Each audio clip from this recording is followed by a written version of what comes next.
Good morning. My name is Colleen Penhall. I am the Associate Vice Chancellor for University Communications and the university's Chief Communications Officer. Thank you for joining us for this Employees Town Hall to discuss changes for the spring semester and any other topics that are on your minds. Before we get started today, I wanted to know what you can expect during our time together. I'm going to first start by asking Chancellor Gaber and other university leaders a few questions based on some of the most frequent inquiries we have received via email and through our online form. After that, we will open it up to other questions. You can submit your questions at any time during the chat function, and we're going to get to as many questions as we can during our open Q&A. Since we have more than 300 colleagues registered to join us today, you will not be able to see all of the questions submitted in the chat, but as always, we will have a team capturing them, and we will use them to help inform any additions we have to our online frequently asked questions and other communications. We are also recording this session, and we will post it afterwards on ninernationcares.uncc.edu. Okay, well, let's go ahead and get started. The first question is for Chancellor Gaber. Chancellor Gaber, can you tell us a little bit more around why the university made the decision to revise the spring 2021 academic calendar to offer both a blend of in-person and virtual instruction until spring break, and then resume online instruction for the remainder of the semester? Well, thanks and good morning, everybody. So I guess the simple answer is very similar to this semester. We went with this plan in consideration of the health and welfare of our campus. We received a variety of feedback from students, faculty, staff, parents, and we tried to determine what was in the best interest of different constituencies and how do we make sure that the campus is safe and healthy. So what we've learned is that it was challenging for students and faculty to shift instructional methods multiple times this semester. So our plan is to avoid this in the spring with classes that will begin in their assigned instructional method on January 20th, and they will continue in that method until March 28th. Then there will be a spring break March 29th till April 3rd, and then all classes will resume online for the remainder of the semester. And final exams will be online as well. I do want to point out, and I've had people ask, why do we have a spring break? And I'm going to quickly answer that by saying the students and SGA were very adamant that this was important, that in the world of not having a lot of normalcy, that they felt this. And, you know, we had a lot of conversation because we were not leaning in that direction. They were persuasive, and then we were able to go online after the spring break. So that helps give you a rundown on what we're thinking for the spring semester. Chancellor Gaber, another question for you that's come in is there has been some question as to why the university went ahead and made this decision now instead of closer to the start of the semester. Can you explain that a little bit more? Well, I will say that what we all know is there is a lot of anxiety surrounded with not knowing what's coming next. And so we were trying to provide information based on where we are and what the plan is. We know that with the Niner Health Check, with the wastewater testing, with the testing that we have provided on campus, we have the ability to at least try to manage what's going on. Everybody knows, and we'll talk a little further about testing for coming back to the spring semester, but we are interested in keeping the campus healthy and safe, and then being able to give people information about how we can plan going forward and what you should be planning for January. Okay, great. Now we've got some academic affairs related questions. So I'm going to move to Provost Joan Lorden for these 3 questions that we've received. The first, Provost Lorden, is can you speak a little bit more around what faculty can expect for in-person classes this spring? Thanks, Colleen. So we're still prioritizing face-to-face and hybrid instruction for some lower division courses and for labs and similar kinds of courses that require specialized facilities. We want students to have some choices for in-person or remote instruction, depending on their needs. So by and large, things are going to look a lot like we tried to make them look this semester. The in-person classes will be similar to this semester's offerings, and we will have 6-foot distancing in the classrooms. That'll be enforced so that we may be moving some folks out of their usual classrooms into more spacious rooms. What about online classes? What have we learned that is important to think about as we go into this spring semester? Well, what we want for all our classes is for students to have regular and substantive interaction with their instructors. That's important and it's expected. We surveyed students this semester and we got a huge response rate. 3,800 students or so responded. And one of the most common findings was that students struggle with time management. They like asynchronous classes because they allow them to manage their other responsibilities, but these classes that are offered remotely with no fixed meeting time also demand a lot of personal discipline. So for the classes that are in some of these more unusual formats, we need to try to mitigate some of the challenges that students experience in trying to navigate these new formats. So all instructors can do things like provide clear expectations. They can use the calendar feature in Canvas. They can provide opportunities to engage directly with students and with other members of the class and do that at regular intervals. Faculty can facilitate group discussions, whether they're live or in an online forum. And it's always important to provide timely feedback and do things like answer emails from students promptly. Okay, Provost Lorden, one more question for you, and then we're going to move on to some other folks who are participating on the Zoom call. What is the process for students electing pass no credit grading? So the actual mechanics are being developed right now by the registrar's office and will be communicated to students before the Thanksgiving break. But for this fall term, up to 2 classes can be selected by December 14th for pass no credit grading. And then for spring and summer terms, students may also elect pass no credit grading by a date that we'll identify in the academic calendar. So for the entire year, students will have the option of selecting pass no credit grading for up to 3 courses. So they can do 1 this semester and 2 next semester. They can do 1 this semester, 2 in the summer, but it's up to them. So they'll be able to do pass no credit grading for any course that they're enrolled in.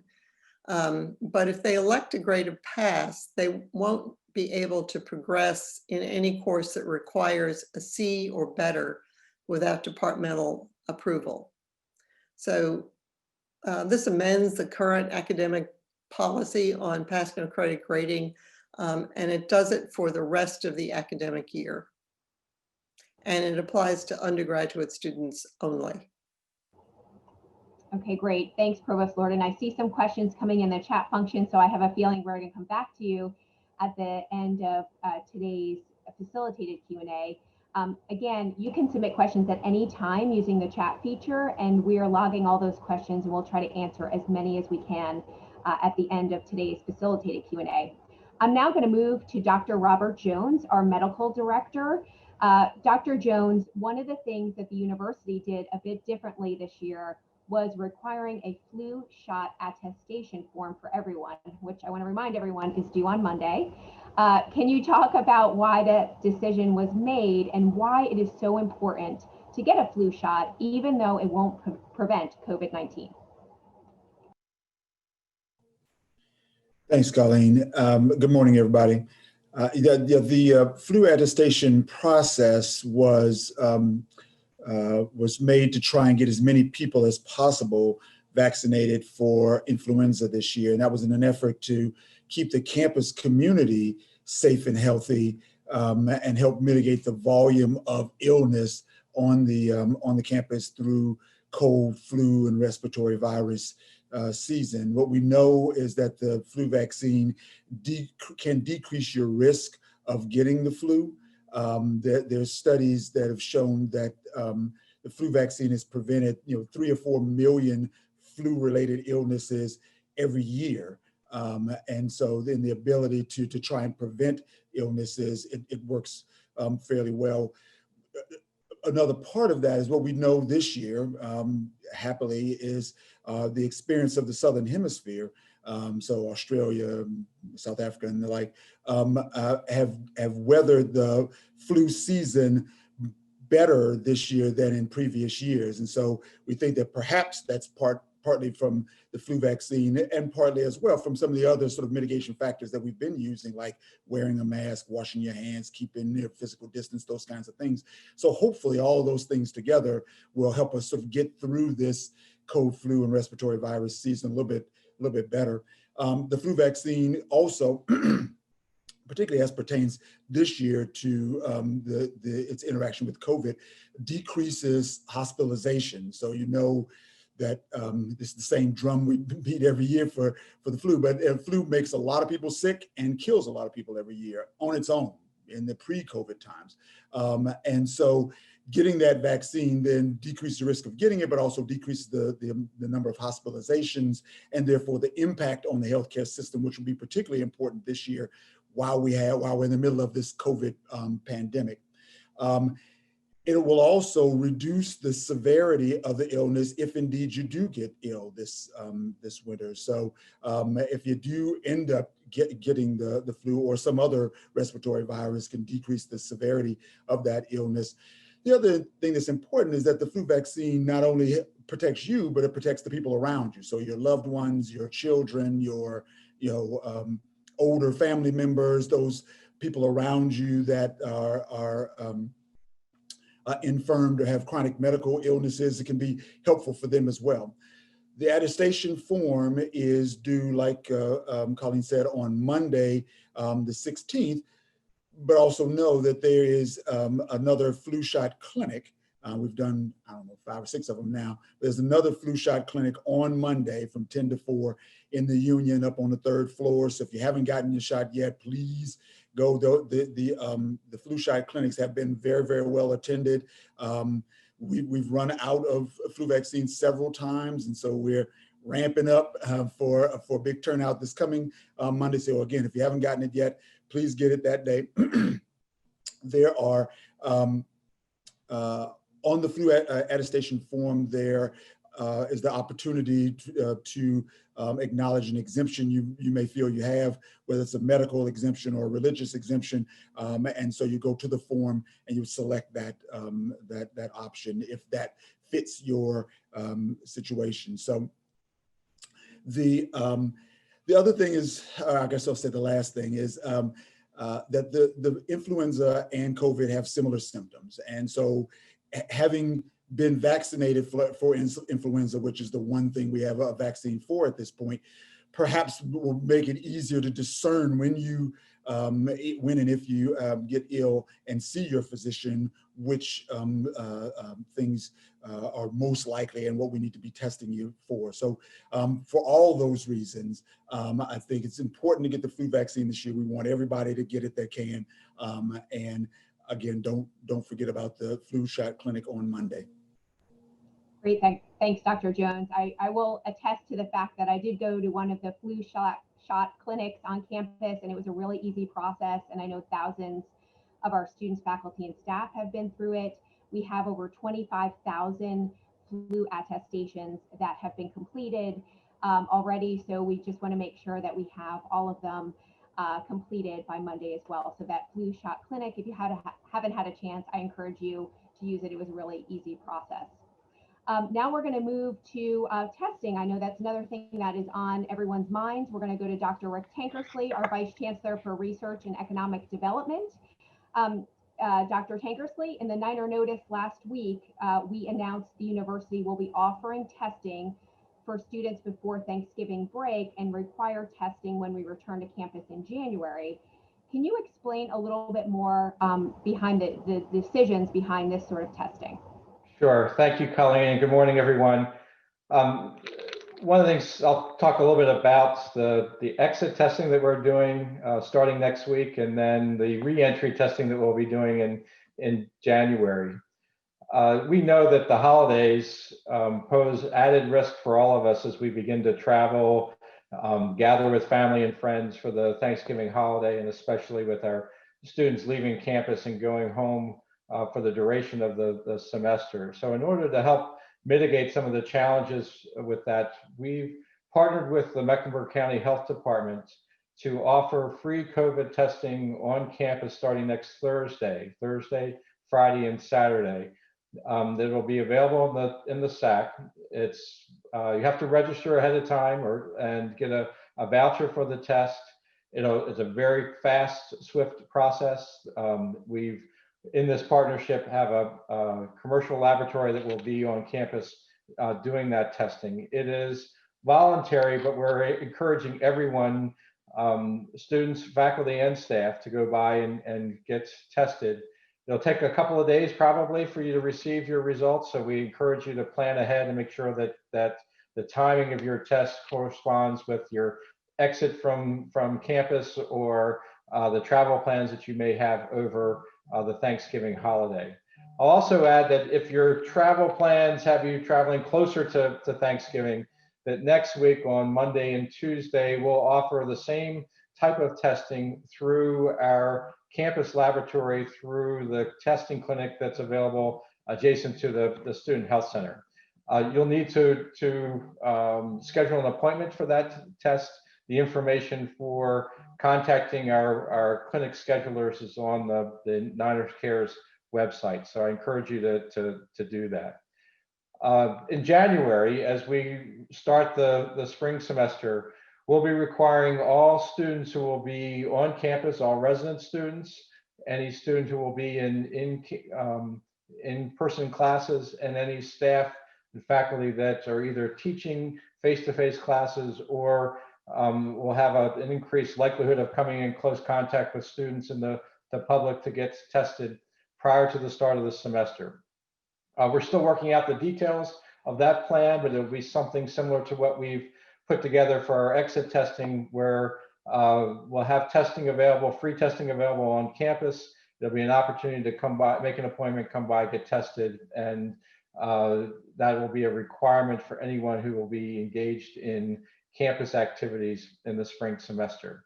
It's really our opportunity to assess what the positivity rate is of our campus population and to make sure that as students come back into our residence halls that we have a good sense of who may have contracted the virus but be asymptomatic.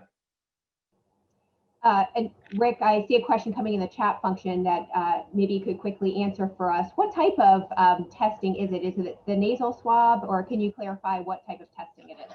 So for the ones for Thanksgiving, it is a nasal swab PCR test. It'll be one that will take this. It will not be the one that is goes deep into the sinuses, but it would be one that simply does the and I'll let Dr. Jones sort of describe the specifics of this, but it's a fairly non-invasive nasal swab that will be fairly easy to do and will only take a few minutes. So I think it'll be, you can do it during your lunch break or during a break on campus. Come by, make sure you bring your voucher with you and get tested, and you'll receive the results directly through the company that's doing the testing for us through their portal.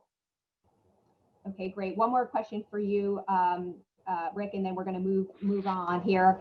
The wastewater testing that we did this fall seemed to be very effective in terms of capturing, especially asymptomatic people in the residence halls. And I was just curious if that is the plan again for the spring semester.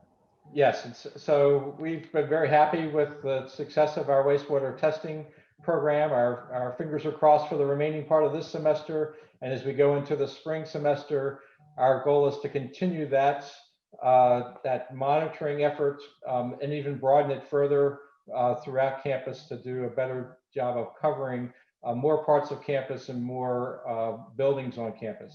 So I think you'll find in the spring semester, we'll be focusing still primarily on our residence halls, but also doing some testing in other areas on campus to sort of assess the overall presence of the virus on campus so that we can take the necessary steps if we need to, if we begin to see an increase in that, the presence of the virus. Okay, great. I see some questions coming in, so we may come back to you, Rick.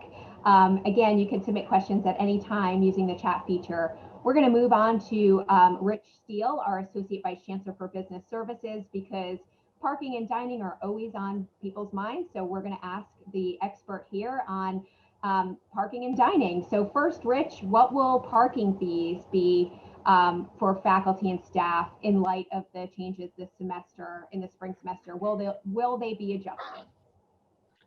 Thank you, Colleen, and good morning to everyone. So the key point I want to make right now is to please mark on your calendars that January the 1st of 2021 is when you can start purchasing faculty staff permits for the spring term.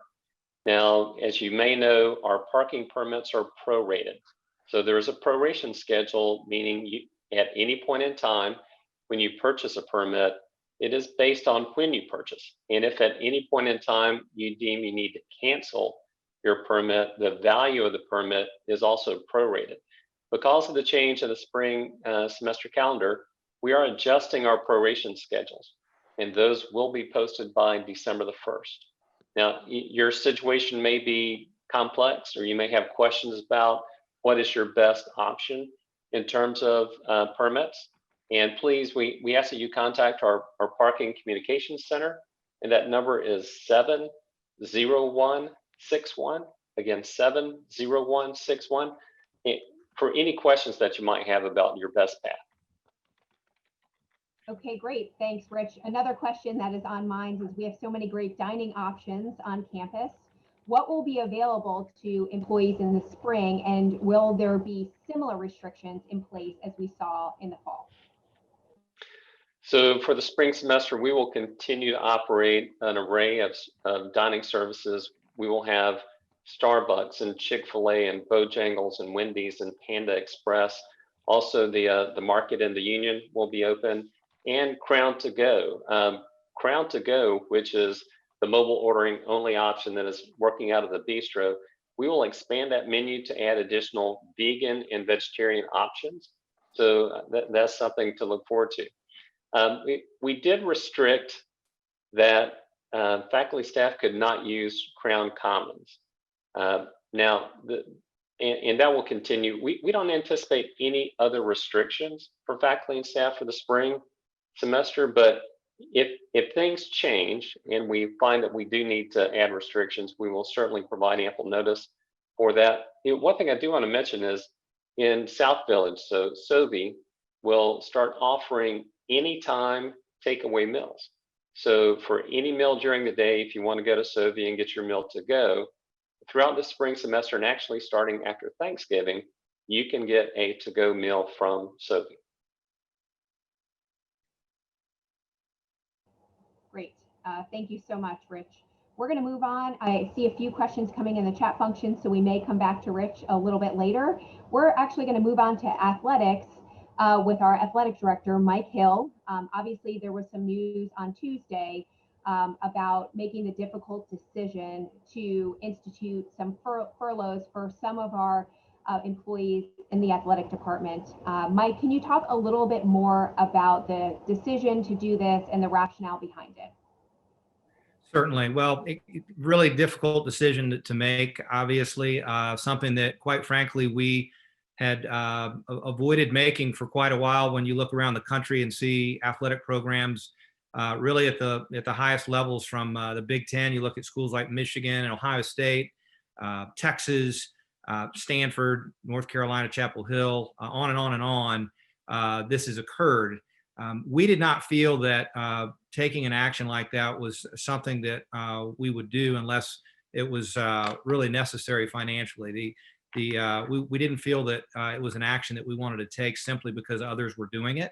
We wanted to use markers throughout the course of the fall semester to determine where we were financially. And we're very fortunate here in that this athletic program is built on a really strong financial foundation that was quite frankly was left to me by my predecessor, Judy Rose. Our CFO, Darren Spees, and our athletic foundation have done a fantastic job of being good stewards in managing our resources.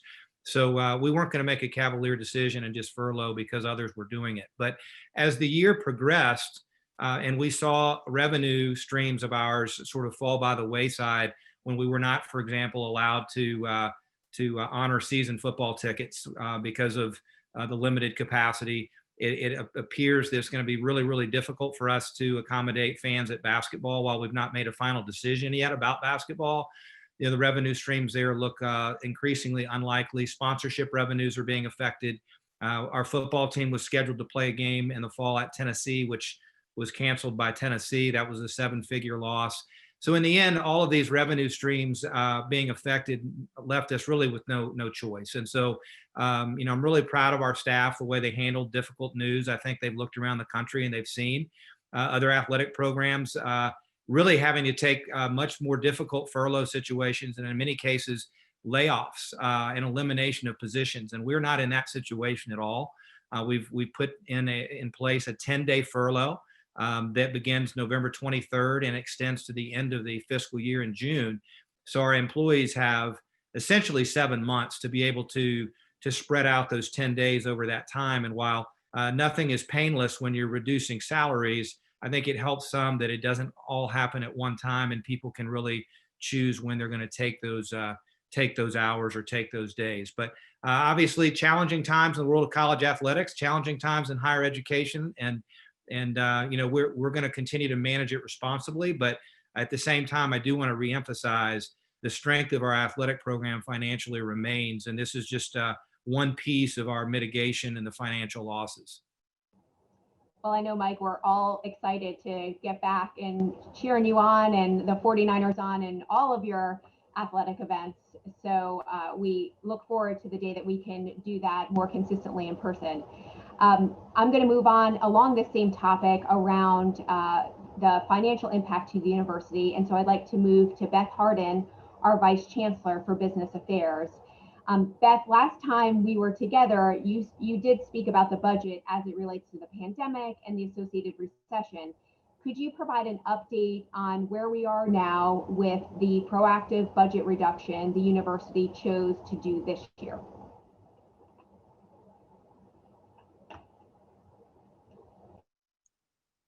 Certainly, I'd be happy to talk about that. We are in the process of finalizing a 5% general fund budget cut to the campus in anticipation of, and actually in the reality of significant financial impacts to UNC Charlotte during this fiscal year. I'll talk about those in just a second. So over the course of the next 4 to 6 weeks, the budget reduction plans that have been developed by the divisions will result in those resources being centralized at the institutional level in order to respond to anticipated budget reductions from the state of North Carolina, and perhaps more significantly to a significant level of additional expenditures that are driven by the pandemic. So that will occur between now and mid-December. It may be helpful for people to recognize that the financial impact of the pandemic and both its primary and secondary effects to UNC Charlotte we expect will have a more than $110 million impact on the university in this fiscal year. Our budget is about $730 million. That is extremely significant. And the budget reduction that we are taking is materially less than that amount. And so it is not just the question of the state having fewer resources. It is also the additional expenditures that we have to make to be fully responsive to the pandemic. And it is the lost revenue from things like dining, parking, and housing that decrease our resources now. So again, by mid-December, we anticipate having those funds moved, centralized at the institutional level to respond to decreases in resources and increases in expenses, largely in response to the pandemic. So Beth, Mike just talked about the very difficult decision to furlough some employees in athletics. Can you speak to whether or not that translates to other employees at the university? So the answer is no and maybe. So the no part of the answer is this. Universities in North Carolina have a relatively significant set of rules around how we can spend money. And so if a student pays a fee for a particular set of services, the resources provided by that fee can only be used for those purposes. So if a student, and students pay a fee for the University Recreation Center, and those resources can be used only for the University Recreation Center. In the case of athletics, a significant portion of their revenues come from student fees, the athletic fee. And so that is a portion of the revenues that they have. They also have other revenues, ticket sales, conference revenues, et cetera. And so in the case of athletics, their fee income is remaining solid. It is the revenues other than fee income that have taken a major hit.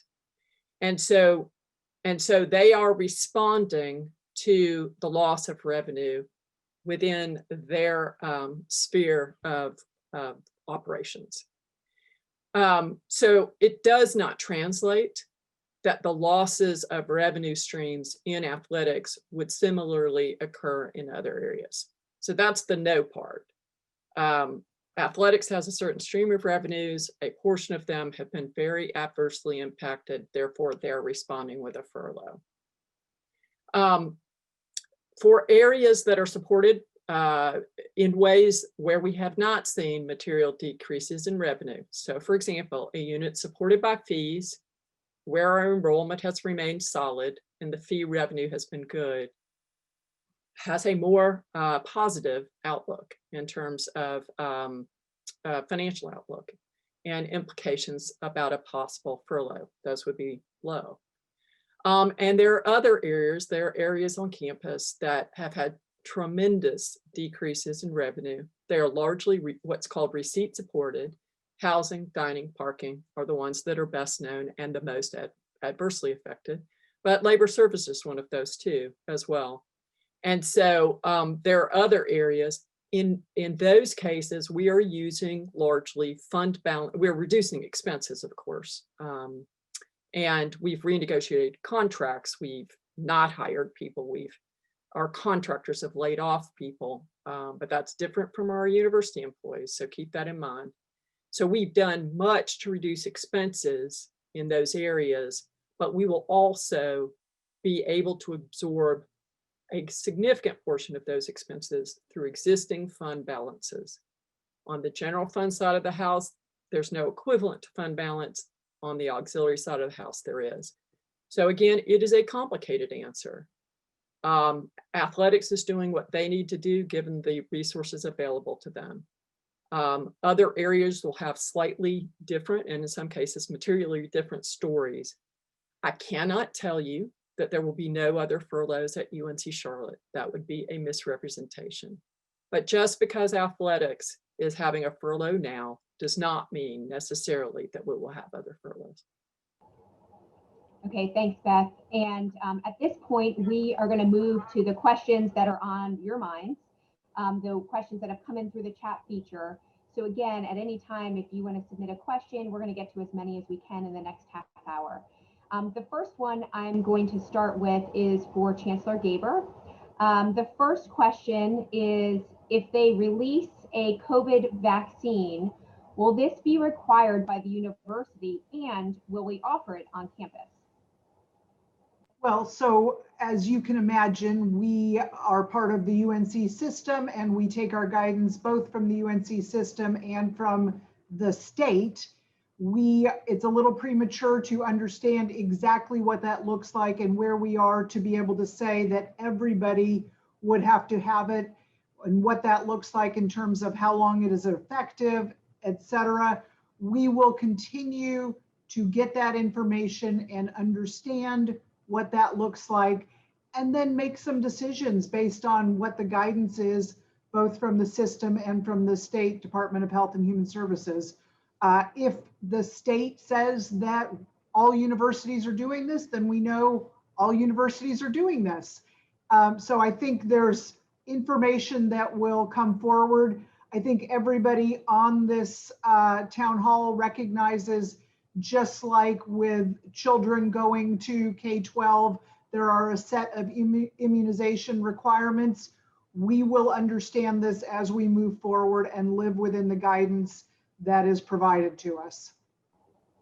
Okay, great. I know that you have consistently said that the safety and health of our campus community is your top priority. So I have no doubt that that will continue. And so I've seen, just in terms of recent news, it's showing that the pandemic may continue to be a problem for the next 12 months. What is the university doing to plan for that possibility? Well, I think there are a number of things that we're doing, and there's, there's the fiscal set of realities that Beth just talked about.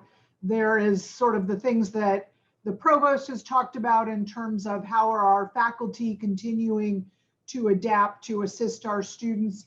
Collectively, we recognize the pandemic has changed all of our sets of realities. And even though I think each one of us hopes that we will go back to where we were 8-10 months ago, in fact, we probably won't. Some of the things that we're doing operationally have to continue to evolve. And that's what each unit is looking into. How do we continue to evolve? How are we cautious and careful? And how are we thinking about continuing to operate and keeping our students, faculty, staff healthy and safe? And so I'd say that all of the leadership is focused on that. And I would suggest that anybody on this town hall who has a suggestion in terms of things that we can do operationally to continue to improve the university and continue to evolve, I'd encourage you to share it with your supervisor, with your leadership, because collectively we continue to think about how we evolve and move forward. We are going to be better, stronger, but we have to continue to be resilient and adaptive because this continues to change. So we're all doing that. Thank you.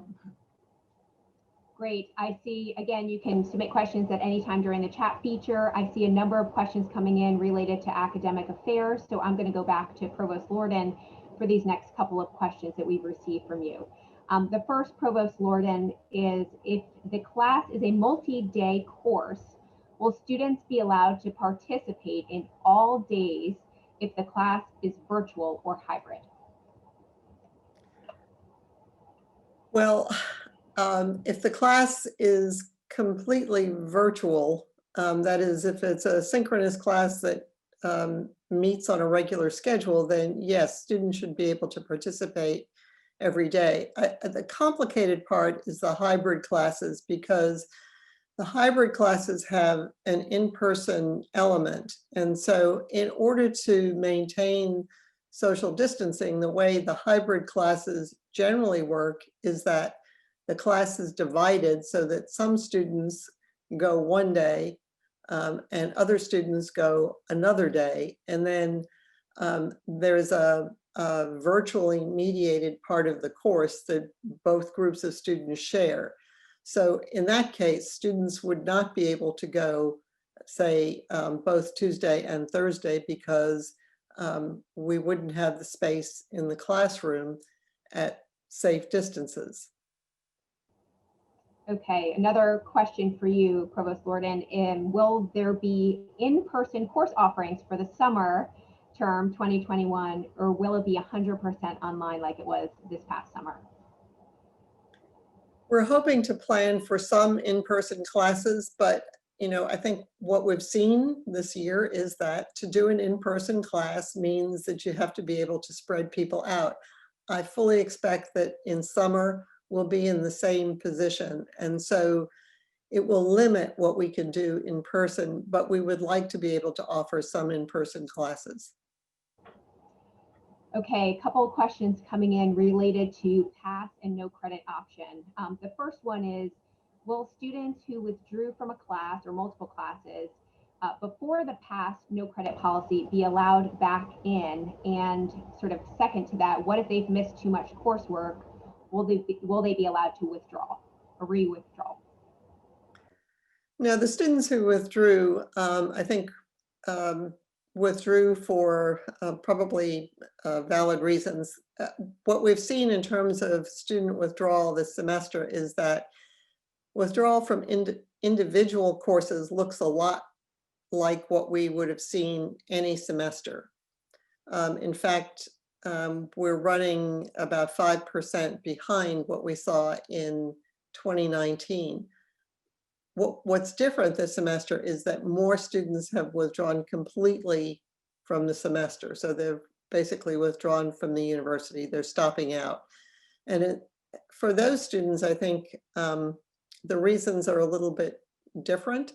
In some cases, students who had fully online programs of study or had and didn't want to do that may have dropped. And then students who didn't want to take face-to-face classes may have dropped. So the reasons that students drop classes is more complicated than simply the grading scheme. So I think the answer is no. Students who withdrew are withdrawn for the semester. Okay, can you clarify when faculty will receive additional information about the pass no credit option? Very soon. The registrar is working out the details. So one of the things that will happen is that students will get notified about what the process is for electing pass no credit, and they'll have a week to do that. And then grading will start on December the 14th. The registrar will be communicating with faculty about which students have actually elected the pass no credit in advance of the grading period. He plans to do that as soon as he possibly can, but we'll be running into the end of the semester. So there will be information that'll go out probably later today about what we know right now about pass no credit. And then the process for students will be explained prior to the time that they leave for Thanksgiving break. Okay, I see we're going to move off of the academic affairs questions. I see several related to testing and health and safety. So we're going to move to that topic. And this one is for Rick Tankersley. Rick, with the increases that we're seeing in COVID cases, will the university make testing more accessible to faculty and staff who may want to get tested? So that's a great question, Colleen. Thank you. And we're still assessing what our plans are for testing in the spring. And I will say that we've, over the last couple of months, as we've rolled out our plans for the fall, increased the level of testing and our capacity to test. So we are doing regular symptomatic testing using the Niner Health Check as a mechanism to be able to provide or identify people who need to be tested. We've established a new, with Dr. Jones' guidance, a new surveillance or mitigation testing on campus. It's a random selection of folks who are in our residence halls who are getting tested on a weekly basis, being selected on a weekly basis, being tested for us to be able to monitor our overall prevalence of and positivity rate of the virus on campus. And of course, adding the Thanksgiving exit testing and the January entry testing are all parts of that broader testing plan. Not even to consider the wastewater testing we talked about earlier and the surge testing that often goes along with that. I think we've been very pleased to find that when we've done the kind of surge testing we did the last couple of days in one of the residence halls, testing over 200 students and staff with a positivity rate of less than 1% is pretty remarkable, given what we've seen in the Charlotte area in terms of the positivity rates, in which you see nationally in terms of the level of positivity and the prevalence of the virus. So we're going to continue to look for ways in which we can expand our testing capability, and we'll be probably rolling out some new opportunities in the spring. Okay, great. There's another question here, and I'm going to go to John Bogdan, our AVC for Safety and Security, and perhaps Chancellor Gaber may want to weigh in on this one as well. I'll start with John. The first is, how has the university worked with public health officials to develop plans for university safety and class format decisions? Okay, thanks, Colleen. Well, from a university safety standpoint, I'd say that we have various public health officials involved across the board. We work closely with the Mecklenburg Department of Public Health, Gibby Harris and her team over there, as well as our university's medical director, Dr. Jones, has been at the forefront of helping organize our testing and sampling strategy and our overall protocols. And then we have quite a bit of folks within the operation that have extensive experience in public safety and public health, and have been an integral part of developing the systems and managing the oversight from an operational and daily basis. Chancellor Gaber, do you want to add? I know that you've been working very closely with the county just to monitor the current situation and make sure the university is doing its part. Yeah, absolutely. I just add on what John was saying. We are at a number of points, both Rick Tankersley, John Bogdan, Dr. Jones, myself, Betty Doster, others are connecting with the county health department. And I've also been on calls with the state health director.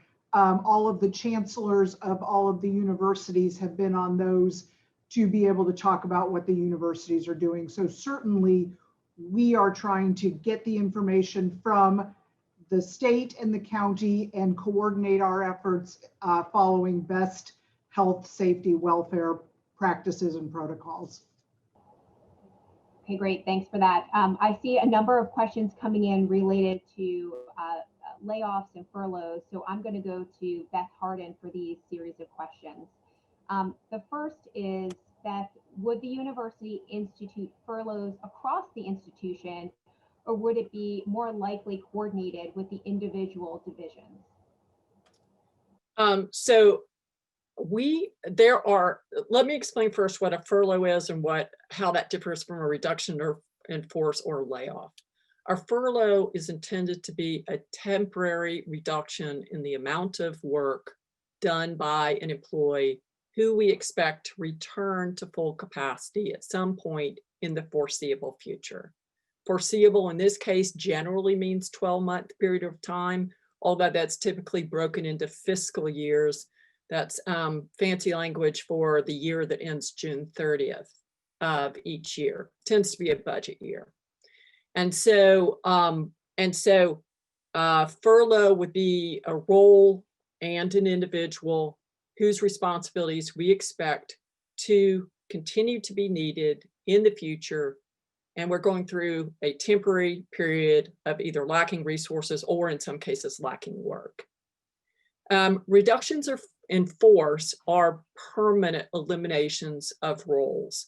And those are ones that we would expect for whatever array of reasons, we would not in the foreseeable future have either the ability to fund or work to do in those areas. So that's the difference between furlough and reduction in force, often called a layoff. So the university is bound by several different types of authority. We're bound by federal law in terms of notices relative to layoffs or reductions in force.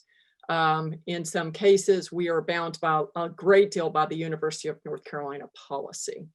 And so the University of North Carolina policy at this point in time does not allow us to furlough across the entire breadth of the university. It does not allow us to furlough all job classes. That means faculty, EHRA and SHRA, those are job classes. We're not allowed to furlough across all job classes. And there has been some differentiation among funding sources, whether we could or could not. There have been two major changes in furlough policy since March of this year, but at this point in time, we are still not authorized to have a broad all employee, for example, furlough on campus. Did that cover it, Colleen? Yes, absolutely. And so there's another question here that I'll ask you, Beth. Would furloughs most likely be in higher paid employees or in lower paid employees? So the general practice at UNC Charlotte and in most of the UNC system, but I will say not in every single case, is to protect less well-compensated employees from the effects of furlough.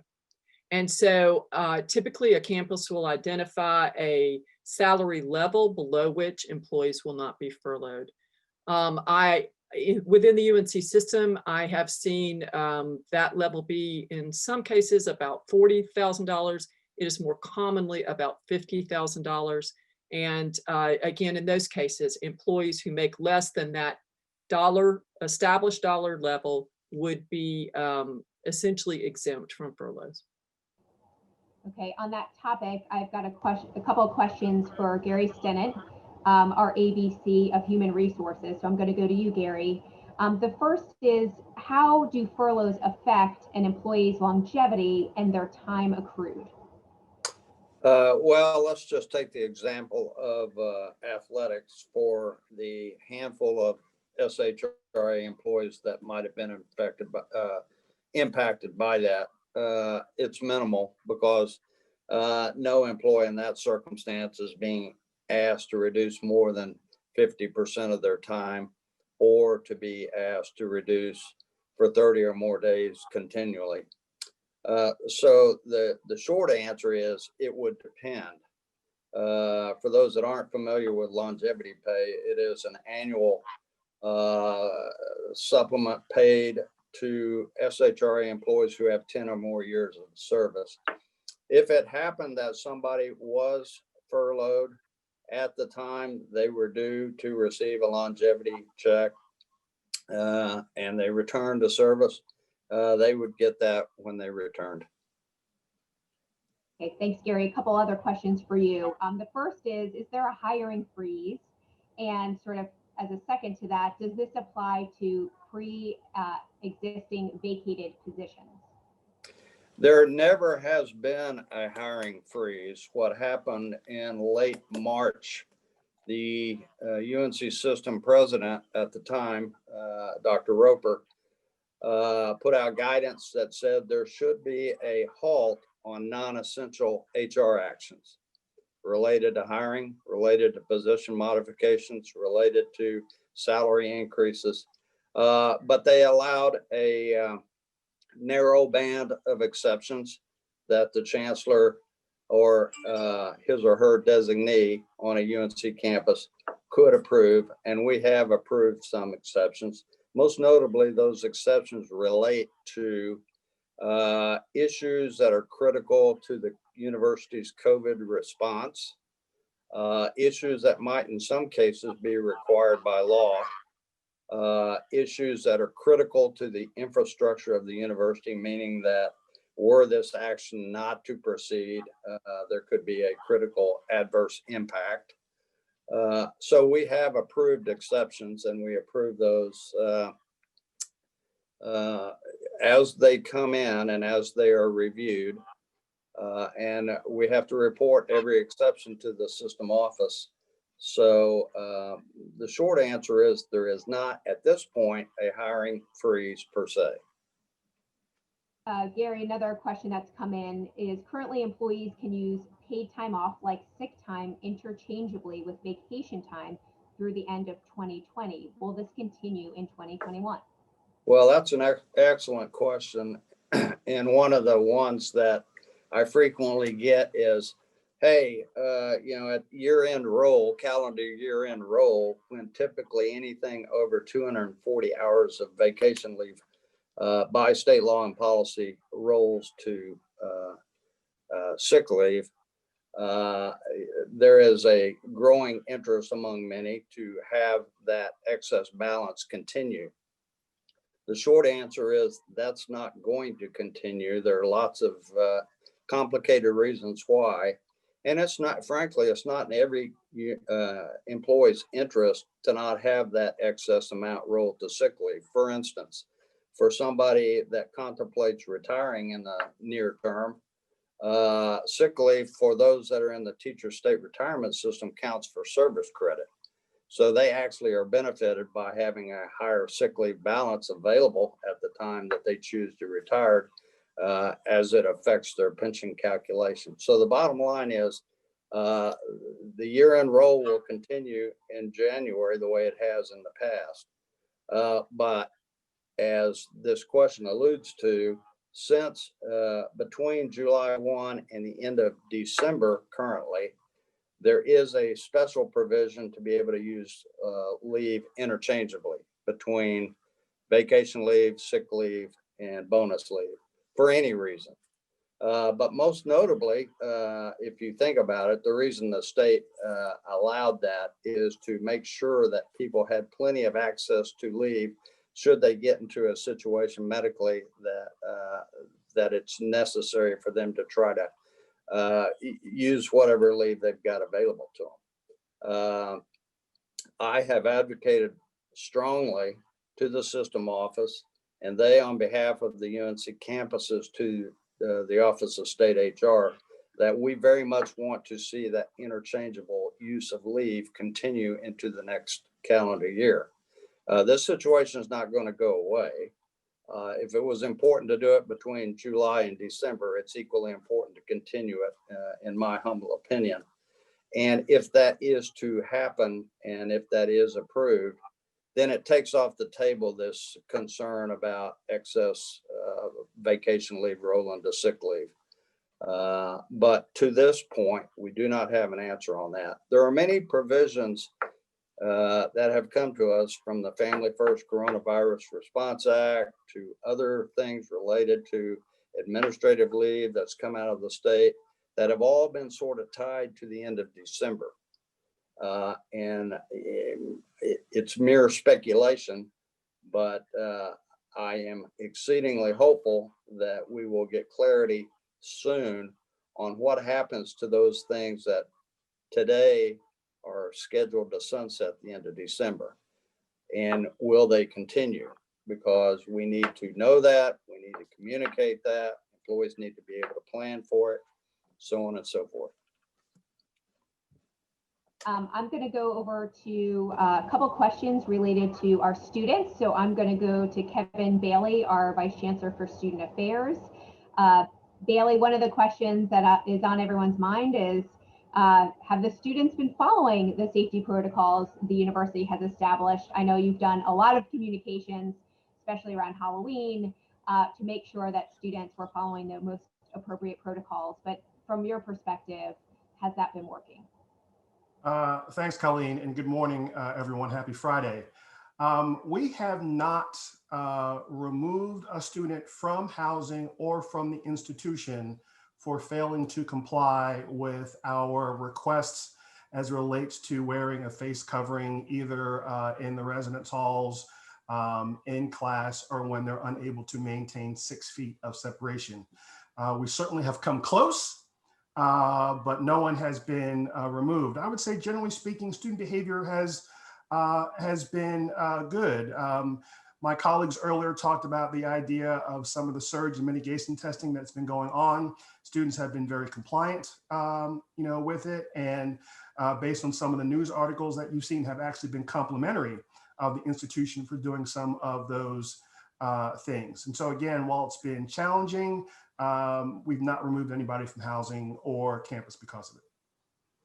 Yeah, I know there's consequences in place, but I know you've been out, as well as Chancellor Gaber and others in the community, rewarding students with, gift cards or T-shirts to let them know that they're practicing the right type of behaviors, whether that's wearing their face covering or staying 6 feet apart. So I know that has helped as well reinforce the right behaviors. It has, and I know we were concerned about Halloween, and John or Chris can correct me, but I don't know that we've seen or that we saw, a spike after Halloween that might be attributed to any, mass gatherings that we had. And I like to take my Halloween video was the icing on the cake for that. Yeah, definitely, for sure. I'll have to do it again next year. One more question for you, Dr. Bailey here is, will Soar be offered virtually again this year, or will it be face-to-face? Yeah, we are pursuing another summer where Soar will be virtual. We just don't see a face-to-face option really existing in the current environment. Okay, thank you. Another question here. I'm going to go back to John Bogdan for this one. This is related to the Niner health check. We anticipate the Niner health check requirement continuing into the spring semester, and have people been completing it as they should? So first off, yes, absolutely. And yes, we've been getting very good response. I mean, across the board, we are getting much higher than I think initially anticipated response from students, faculty, staff alike. I think the thing I would point out is the fact that the Niner health check is the beginning of the feeder for the entire COVID system processes that we have built. It's what starts everything in our testing, contact tracing, evaluation, quarantine, isolation, etc. It's critical and the essential point that we use to monitor the overall health and safety of the university. Great, thank you. I see some questions also coming in for Rich Steele, especially related to parking and some of the back to campus kits. So Rich, I'm going to go to you on these. If an employee has purchased a year-long parking permit in August, what will be the price adjusted in light of the shortened on-campus semester in the spring? Yeah, as I mentioned, that we are updating our proration schedules, but the proration schedule is on the PATS website, and that will show the value of the permit, both as the cost to purchase the permit at any point through the year, and also the essentially refund value if you cancel your permit. You have the opportunity and the right to cancel your permit at any point in time, but of course the value of that permit is diminished as time progresses. And also it's important to remind folks that the annual permits are really an academic year permit. They cover fall and spring semester. So if you are parking more than 2 days per week, it is typically a better value to get annual permit. However, you have many options. If you're only on campus 1 day per week, your best option might be to purchase a daily permit whenever you need to come to campus. And of course, there are semester permits, there are 2-day permits. So again, if your situation is confusing or complex, feel free to contact our communication center at PATS, and they're happy to help try to work through those details. Thanks, Rich. Another question for you. If there are employees who still do not have their back to campus kits, or units are welcoming new employees who need a kit, what should they do? So we are offering the return to campus kits primarily for students, but certainly faculty and staff can go there as well at the bookstore. So the bookstore front counter, you can go and show your campus ID and get a return to campus kit. If you are in a department and you're coordinating kits for a number of people, feel free to contact business services. And I would recommend that you contact Jody Thompson, who is our interim director of auxiliary services. And Jody can coordinate getting the kits to you wherever they might be needed if you need multiples. But otherwise, if you're an individual, you can go to the bookstore to pick up a kit. Okay, great. I see a couple of questions from an athletics perspective that have come in as well. So I'm going to go to Mike Hill for these questions. The first is many people may have seen yesterday's news from the Ivy League about cancellations of winter sports seasons and not playing fall sports in the spring. What are the plans at Charlotte and Conference USA to avoid similar outcomes if possible? Sure. So Conference USA has done a really nice job over the past several months in developing a plan to adapt to the crisis. And what we've decided is to move all of our fall sports, with the exception of football and cross country, to the spring, because the NCAA moved its championships for those sports to the spring. So for example, men's and women's soccer and volleyball have traditionally played in the fall. We moved those sports to the spring season to be in concert with their championship events that the NCAA will hold. Football is being played in the fall because the bowl games and the college football playoff are still being staged or scheduled to be staged here in December and in January. Cross country is the only other sport that we're competing in this fall. And in fact, our men's cross country team just won the Conference USA Championship, was placing 7 athletes on the all-conference team. And our women won the silver medal, finished second. So we're really proud of our cross country team as they won those championships. But in moving forward, we continue to implement the protocols that we have in place. There's a very strict testing protocol that the league has outlined in concert with the NCAA's recommendations, the medical advisory group, which Dr. Jones, our team physician, is a member. And we listen very carefully and closely to the Conference USA Medical Advisory Group, as well as the NCAA's Medical Advisory Group, and we take our cues from them. So we will continue to follow those procedures accordingly. Now, we don't have our heads in the sand either. We see what's happening across the country.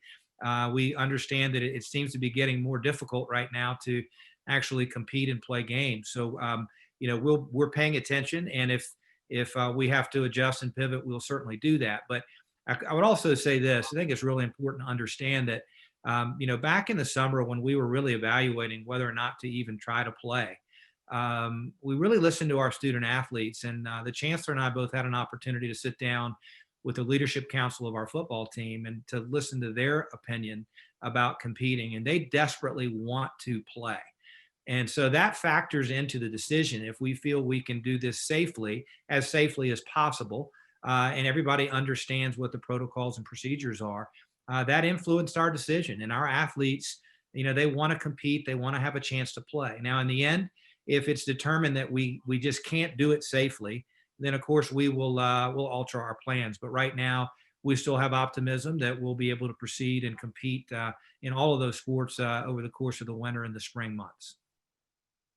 Great, and we are cheering them on, at least virtually in many instances. There's a couple of questions from an academic affairs perspective, so I'm going to go back to Provost Lorden for these. The first one is, are the university and admissions currently planning for Explore and admitted student stay to be virtual, or is that yet to be determined?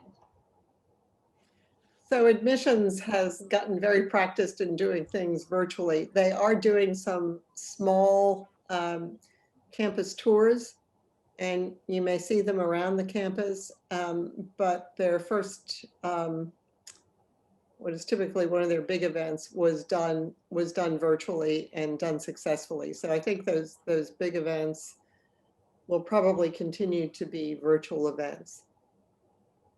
Okay, and one other question again on pass no credit details. Will the academic advisors receive the pass no credit details and information prior to students? Yes, we're going to try to get out a message today to update people with where we are currently. But yes, we want the advisors, the faculty, the associate deans, the deans, all to be in the loop on this. Great. A question here for Dr. Jones. With respect to COVID-19 cases rising in North Carolina and in the country, do people need to be taking extra safety precautions beyond the 6 W's? And the rise is especially concerning given that we're going into the Thanksgiving holiday with usually a celebration with family and friends.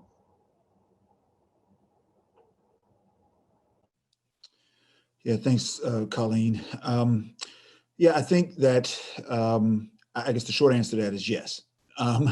So the more that we can do to protect ourselves and our loved ones, the people that are around us, the better. I think that as we go into this holiday season, there'll be some difficult decisions to be made. And so you all may be aware that the mayor of Chicago, my hometown, made in a press conference the other day, was suggesting that folks not travel and meet with family for the Thanksgiving holiday, particularly people who are outside of their nuclear family that they live with. And so, that's not a decision anybody really wants to make, but it may be required as we go through Thanksgiving and then into the Christmas holidays, that we may need to forestall some of our travel, our usual sort of traditional travel that we do for the holidays, to see grandma and grandpa, and really for the good of the family and the good of your loved ones, not being able to do that. But for sure, I think doubling down on the admonition to wear masks, wash your hands, keep physical distancing. All the things that we talk about, I think, are going to be more and more important. The challenge that sort of bumps up against that is the so-called COVID fatigue, right? That we hear about in the media. That we're all tired of wearing a mask, and we're all tired of washing our hands 17 times a day. But I think that because this is the usual time of year, when we see the number of respiratory viruses going up and more people getting ill, is vitally important at this point to double down on those mitigating actions to be able to decrease the risk of infection, of illness, both for yourself as well as those around you, right? So it's taking care of yourself for sure, but also taking care of those around you. And there's the other pieces as well, making good nutrition, making sure you're eating well, making sure you're getting enough sleep, staying hydrated. All those kinds of things are important as well. But I think, again, that there may be some significant and challenging decisions we will all have to make around the holidays and how we get together with our families. And perhaps this year it's more virtual than in the past. Thanks, Dr. Jones. I see a question coming in here. Are the communication teams monitoring social media comments for the validity of the messages? So this is a question I'm going to ask and answer myself. The short answer is yes, absolutely. We have a process in place where we're constantly looking at the external environment, what's going on, what's happening not only locally but nationally, especially as it relates to COVID or other issues that are impacting higher education.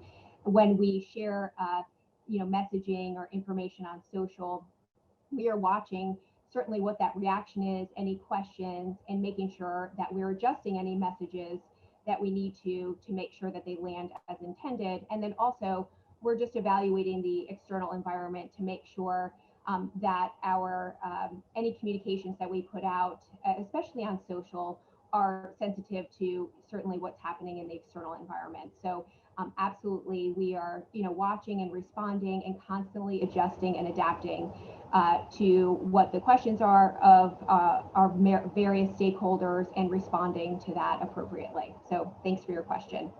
I am going to, there's a few questions here for Kevin Bailey, Dr. Bailey, good ones and very relevant related to the Thanksgiving holiday coming up.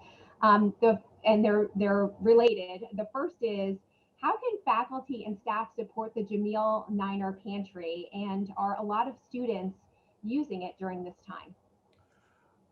Great question. So yes, lots of students are using the pantry, and I know our pantry administrator, Mindy Sides Walsh, is on this, and so she may text me if I get the answer wrong. But certainly there are, I think we're seeing about 180 some students per week using the pantry. And if you look on the website, it will list those items that we are mostly in need of. It could be items related to toiletries. We don't need green beans. And if you look on the website, that will give you an idea of how to donate and what to donate to the pantry. Great. And related to that, is the Student Emergency Fund still active and accepting donations? Yes, and yes. So absolutely continue to donate in any way that you can. Please. Great.